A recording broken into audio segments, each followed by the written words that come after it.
ETF index mutual funds నేర్చుకుని stock మార్కెట్లో రాణించాలనుకుంటున్నారా? వెంటనే ఈ నెంబర్కి కాల్ చేయండి. నమస్తే రమ్మగారు. నమస్తే జయ. మనము కథా సరిసాగరంలో సిరీస్ చేసుకుంటున్నాం కదా, శక్తివేగుడి కథ. అవునండి. సో మరి అతను కనకపురికి మళ్ళీ బయలుదేరాడు భార్య కోసం. బయలుదేరాక ఏమైంది? ఇప్పుడు మొదట వాడికి వెతుక్కుంటూ పోయాడు, చాలా టైం పట్టింది. కానీ ఇప్పుడు తెలుసు అర్థమైపోయింది, ఆ రూట్ తెలుసు కదా. ఈ రూట్లు మొదటవన్నీ దాటుకుని సముద్ర తీరానికి చేరాడు. ఈ సముద్ర తీరంలో ఇతను పడవలెక్కడానికి ప్రయత్నం చేస్తుంటే అతనికి సముద్రగుప్తుడు కనపడ్డాడు. మొట్టమొదటి ఇతన్ని తీసుకెళ్ళాడు. అవును, తీసుకెళ్తే పడవ పగిలిపోయిన చెరోదారి అయిపోయారు కదా. అతను కనపడేసరికి ఆశ్చర్యపోయాడు. వాళ్ళ పడవ పగిలిపోయింది కదా, నువ్వు ఎట్లా బతికావు అని అడిగితే, మిత్రమా, ఇంకా మనకి ఆయుష్ ఉంది, ఆయుష్ వల్ల నేను బతికే ఉన్నాను. నేను ఆ రోజు పడవ పగిలిపోతే నువ్వేమో ఆ చెట్టు దీని పక్కకి వెళ్ళిపోయావు. నాకు ఒక పలక దొరికింది, నేను ఆ పలకను పట్టుకుని తేలుకుంటూ పోయాను. తీరా వెళ్ళగా ఒక పెద్ద పడవ కనపడింది నాకు. తీరా ఆ పడవ వాళ్ళు నన్ను రక్షించమని కేకలు పెడితే ఆ పడవ వాళ్ళు నన్ను పైకి తీశారు. నా అదృష్టం బాగుండి ఆ పడవలో ఉన్నది నా తండ్రే. ఓహో, అంతకుముందు తండ్రి ఎక్కడికో వెళ్ళిపోయాడు, అందుకని ఇంకా ఆయన దొరికేలాగా లేడని ఈ అబ్బాయి ఈ పడవ ఎక్కాడు. ఇది కాస్త పగిలిపోయింది. తండ్రి నన్ను గుర్తుపట్టాడు. ఇదేమిట్రా నాయన, నేను బంగారం తీసుకొస్తానని నేను చెప్తే నువ్వెందుకు చేసావు అంటే, నేను ఇట్లా ఒక స్నేహితుడి కోసం ఈ సాహస కార్యం చేశానంటే నా తండ్రి నన్ను బాగా కేకలేశాడు. నువ్వు చూడు, ఇటువంటి కొయ్య పలకతో మిగిలవు, నేను జాగ్రత్తగా వెళ్ళి ఇంత బంగారం తీసుకొచ్చాను నీకన్నాడు. బోలెడు బంగారం సంపాదించాడు నా తండ్రి.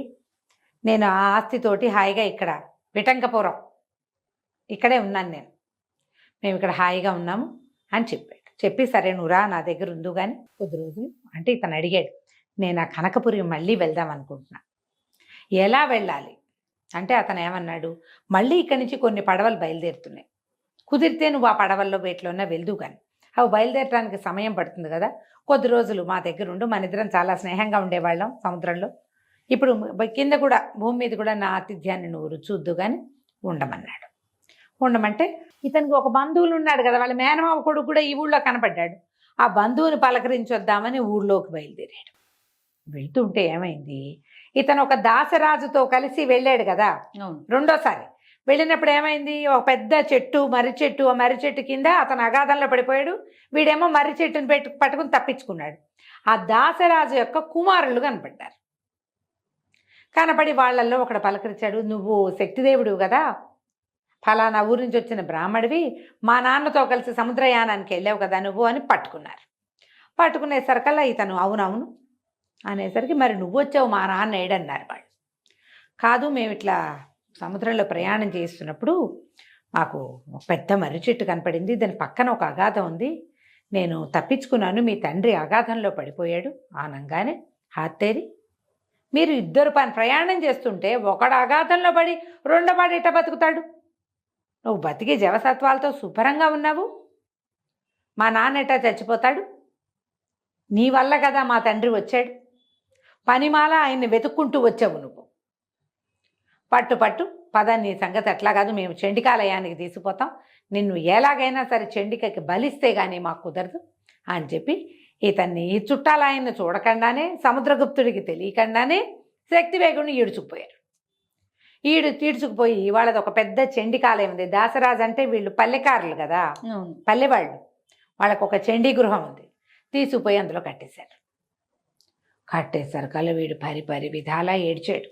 నేను ఒక విద్యాధర కన్యకని ప్రేమించటం ఏమిటి, రాజకుమార్తె కోసం బయలుదేరితే విద్యాధర కన్యక లభించటం, ఆమెతో ప్రేమగా ఉండి అనవసరంగా ఆవిడ వెళ్ళొద్దు 3వ అంతస్తులోకి అంది, వెళ్ళటం తక్కువగా వెళ్ళాను, అక్కడైనా ఉన్నాను కాదే, అక్కడుంటే ఆమెతో వివాహం అయ్యేది, అవును పోనీ ఏదో తప్పించుకున్నాను, మత్స్యలోకం చేరా, మా అమ్ముంది మా నాన్న ఉన్నాడని వెనక్కి వస్తే, మా ఊరు వచ్చేస్తే ఈ అమ్మాయి పోయింది, చివరికి ఇప్పుడు మళ్ళీ కనకపురికి వెళ్దామంటే ఆ దారి కనపడక ఈ దారి పట్టించావేమిటమ్మా, తెల్లవారేసరికల్లా వీళ్ళందరూ నన్ను బలిచ్చేసేలాగా ఉన్నారు అని విపరీతంగా ఏడ్చి ఎంతో చండీ ప్రార్థన చేశాడు. బ్రాహ్మణ పుట్టాడు కదా, ఇతని స్తోత్రం ఫలించింది. తెల్లవారుజామున అమ్మవారు కనపడింది. ఓరి నాయన, నువ్వు బెంగ పెట్టుకోకు, నీకు ఇంకా జీవనం ఉంది, ఇవన్నీ నీ శాపాల వల్ల ఇవి జరుగుతున్నాయి, రేపు పొద్దున్నే ఒక అమ్మాయి వస్తుంది ఇక్కడికి. దాని పేరు బిందుమతి. ఆ పిల్ల దాసరాజు కూతురు. అది పల్లెకార్ల పిల్లని భయపడకు నువ్వు. పల్లెకార్ల పిల్ల కాదు, శాపవశాత్తు ఇక్కడ పుట్టిన నా విద్యాధర కన్యక. ఆ పిల్ల నిన్ను పెళ్లి చేసుకుంటానంటుంది. ఒప్పుకో.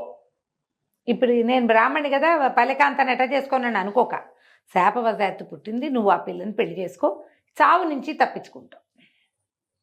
రాగల కాలానికి ఏం జరుగుతుందో అది జరుగుతుంది. తెల్లవారేసరికల్లా చక్కగా అందంగా పుష్టిగా నున్నగా నవనవలాడుతున్న ఒక ఆడపిల్ల 18 ఏళ్ళది లోపలికి వచ్చి చెండికి దండం పెట్టి వెనక్కి తిరిగితే పక్కన గొలుసులతో కట్టేసి కనపడ్డాడు శక్తివేగుడు. ఇతను చూడంగానే చాలా ముచ్చటగా అడిగింది, నువ్వెవరు, ఇక్కడ ఎందుకున్నావు, ఏమిటి అనేసరికల్లా నేను ఫలానా వాడిని ఫలానా అని చెప్పాడు. అబ్బా, మా అన్నయ్య ఎన్ని సంబంధాలు తెచ్చారో, మా అన్నయ్యలు ఒక్కడు నీలాంటి చక్కడివాడు రాలేదే, నువ్వు ఇంత చక్కగా ఉన్నావు, నన్ను పెళ్లి చేసుకుంటావా అని. ఈ లోపల ఆ దాసరాజు కొడుకులు కూడా వచ్చేసారు. వాళ్ళందరికీ తెల్లవారుచామున కల్లో ఈ ఎవరైతే నేరస్తుడు పట్టుబడ్డాడో బందీకి చెల్లెల్నిచ్చి పెళ్లి చేయండి అని వచ్చింది ఆజ్ఞ. వాళ్ళు ఇతని కట్లోడు తీసి, మా తండ్రి తన ప్రాణం నీకోసం విడిచిపెట్టాడు, ఆయన ప్రాణంతో సమానంగా చూసుకున్నారు బిందుమతి మా చెల్లెలు, ఈ పిల్లని పెళ్లి చేసుకో, మాతో పాటు ఉండన్నారు. ఏం చేస్తాడు, ఎక్కడికి వెళ్ళేవి లేదు, కనకపూర్ లేదు, ఏమీ లేదు. ఈ పిల్ల కూడా ఇంచుమించుగా ఈ కనకరేఖ అంతంగానూ ఉంది. అక్కడ కనకప్రభను చూశాడు, ఆ కనకప్రభ లాగానూ ఉంది. సరేనని పెళ్లి చేసుకున్నాడు. ఈవిడితో కలిసి హాయిగా ఉండేవాడు. ఉంటుంటే ఏమైంది, ఒకనాడు మేడ మీద కూర్చున్నారు. ఇతన్ని ఏ అనుచిత కార్యాలకి వాళ్ళు నియోగించేవాళ్ళు కాదు, ఏదైనా పై పనికి సహాయం మాత్రం చేయించుకునేవాళ్ళు. భార్యాభర్త ఇద్దరు మేడ మీద కూర్చుని కిందకు చూస్తున్నారు. కిందకు చూస్తుంటే వీళ్ళని పల్లెకారులు కదా, ఆ మనుషుల్లో ఒకడు ఒక ఆవుని, మరణించిన ఆవు మాంసాన్ని మోసుకెళ్తున్నాడు. పైనుంచి చూసి ఈయన రోతగా అనిపించి అతను అన్నాడు, అసలు గోవు బతికున్నా మరణించినా కూడా పూజనీయం కదా, ఈ పాపిష్టివాడు ఈ గోమాంసం అంతా తిని హరాయించుకుంటాడా, ఏమి పుటకలు ఇవి, పూజనీయమైన దాన్ని పూజించడం రాని జాతి ఎందుకు మానవులుగా అన్నాడు. అంటే అమ్మాయి అంది, ఏం చేస్తానులే, నేను కూడా అంతే, ఈ చేయకూడని పని చేస్తేనే ఇలా పాపిష్టి జన్మలు వస్తాయి, విద్యాధర కన్యని ఇక్కడ పుట్టాల్సి వచ్చింది నేను అనేసరికల్లా ఏం జరిగిందో చెప్పు, ఏం జరిగిందో చెప్పు అని పదే అడిగాడు. ఆ అమ్మాయి అంది, నేను చెప్పిన ఒక పని చేస్తానని నువ్వు ఒప్పుకుంటే నా విషయం చెప్తా అనేసరికి భార్య సకచిలకలా ముచ్చటగా ఉంది. దీనివల్ల కదా తను ప్రాణాపాయం నుంచి తప్పించుకుంది, లేకపోతే తెల్లవారగానే మెడ ఉత్తరించి చెండికకి బలిచ్చేవాళ్ళు. సరే నీకేం కావాలంటే అది చేస్తా, చెప్పు నీ సంగతి అన్నాడు.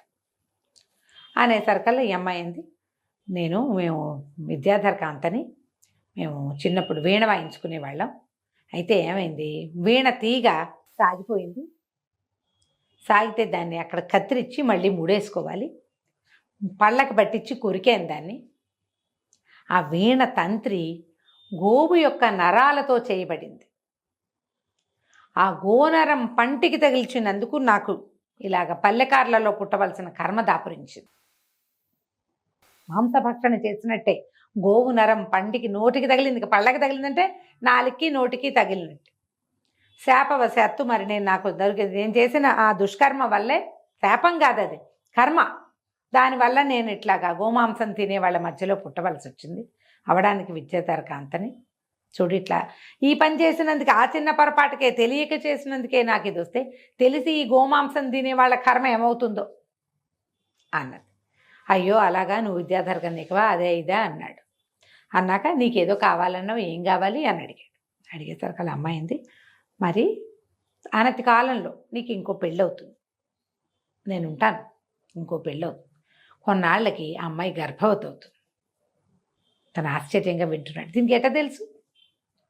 గర్భవతి అయ్యాక 8వ నెల వచ్చాక దాని గర్భం ఛేదించి ఆ పిండాన్ని తెచ్చి ఇవ్వాలి నాకు అన్నది. నిర్ఘాంతపోయాడు, ఏమిటదా, గర్భం ఛేదించటం ఏమిటి, పిండాన్ని నీకు తెచ్చి ఇవ్వటం ఏమిటి, నేను అట్లాంటి పని చేయను అన్నాడు. ఈ అమ్మాయింది, మరి ఇందాక ఒట్టేసావుగా నువ్వు,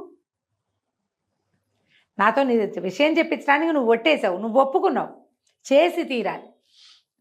అయితే ఇతనేమనుకున్నాడు, సింధుంపదగా ఇదేమిటో విచిత్రమైనవన్నీ అడుగుతోంది, నేను ఎవరినో పెళ్లి చేసుకోవటం ఏమిటి, దానికి గర్భం రావటం ఏమిటి, గర్భ విచ్ఛత్తి, నా భార్య యొక్క గర్భాన్ని నేనే విచ్ఛత్తి చేసి పిండాన్ని తెచ్చి దీనికి ఇవ్వటం ఏమిటి అనుకుని, సరే మనకు వివాహం ఎప్పుడవుతుందో చూద్దాం. ఇవి నవీన్ వివాహం మాత్రం తప్పదు అని చెప్పింది. సరే ఊరుకున్నాడు, చూద్దాం అనుకున్నాడు. కొద్ది రోజులు గడిచాక ఒకనాటి సాయంకాలం భార్యాభర్త కూర్చుని ఉంటే బావమరదులందరూ పరిగెత్తుకొచ్చారు. నువ్వు తాపీగా కూర్చున్నావు, పెద్ద పంది వచ్చేసింది ఊళ్ళోకి, మా ఒక్కళ్ళ వల్ల కాదు, ఏదైనా పెద్ద ఆయుధం పట్టుకుని విల్లు ధనుస్సు పట్టుకుని రా నువ్వు. వీళ్ళేమో ఒట్టిగా కత్తి కటారు, వాళ్ళు శక్తివేగుడేమో బాణం వేయగలిగిన వాడు. అనేసరికల్లా ధనుస్సు పుచ్చుకుని దిగాడు, పరిగెత్తేసరికల్లా పెద్ద పంది, ఎంత పెద్దదో, ఎంత వీళ్ళు కర్రలు విసిరినా దానికి తగల, దాన్ని కొట్టలేకపోయారు. ఇతను ఏం చేశాడు, పరిగెడుతూనే ధనుస్సుకి బాణం సంధించి బాణం వేసి కొట్టాడు. ఆ పంది, బాణం తగిలిన పంది ఒక కొండ గుహలోకి వెళ్ళేసరికల్లా వీళ్ళంతా ఏమన్నారు, నువ్వు కొట్టావు, అది లోపలికి వెళ్ళి పడిపోయి ఉంటుంది, వెళ్ళి చూసిరమ్మన్నారు. వాళ్ళంతా బయట ఉండిపోయారు. ఇతను గుహలోకి వెళ్ళాడు. ధైర్యస్తుడు, అతను తెంపరివాడుగా లోపలికి వెళ్ళిపోయాడు. గుహలోకి వెళ్తే గుహ అంతా చీకటి, లోపల నుంచి ఒక రకమైన గుర్రు అది వినపడుతోంది.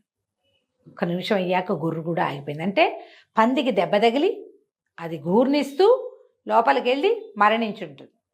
ఇతను లోపలికి నడిచేసరికి లోపల నుంచి అద్భుత సౌందర్యవతిగా ఉన్న ఒక 18 ఏళ్ల పిల్ల బయటకు వచ్చింది. చెడిపోయాడు అతను. ఎవరు నువ్వు అన్నాడు. అనేసరికల్లా అమ్మాయింది, నేనేం చెప్పను, ఒక విద్యాధర రాజకుమార్తెని, ఉత్తుంగభుజుడు అనే ఒక రాక్షసుడు నన్ను ఎత్తుకొచ్చాడు. వాడు పంది రూపంలో తిరుగుతూ ఉంటాడు.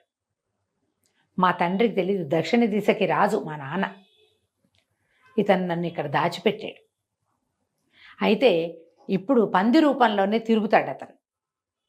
అమ్ము తగిలి లోపలికి వచ్చేసాడు. అతను మరణించాడు, నేను ప్రాణాలు దక్కించుకుని బయటకు వచ్చేసానంది. అనేసరికల్లా ఈ అబ్బాయి అన్నాడు, నేనే కొట్టాను ఆ పందిని అన్నాడు. ఆ పిల్ల చాలా సిగ్గుపడి, నన్ను రక్షించటానికి నన్ను చెరపట్టిన వాడిని అంబుతో కొట్టిన వాడే నా భర్త అని నాకు చెప్పబడింది. నువ్వే బాణం వేసి కుట్టావు కాబట్టి నువ్వే నా భర్తవి. ఈ అమ్మాయి పేరు బిందురేఖ. బిందురేఖ. సరే, ఆ అమ్మాయిని తీసుకొచ్చుకున్నాడు. తీసుకొచ్చాక ఏం జరిగిందో మనం వచ్చే భాగంలో తెలుసుకుందాం. తప్పకుండా రమ్మగారు. నమస్తే. నమస్తే చెల్లి.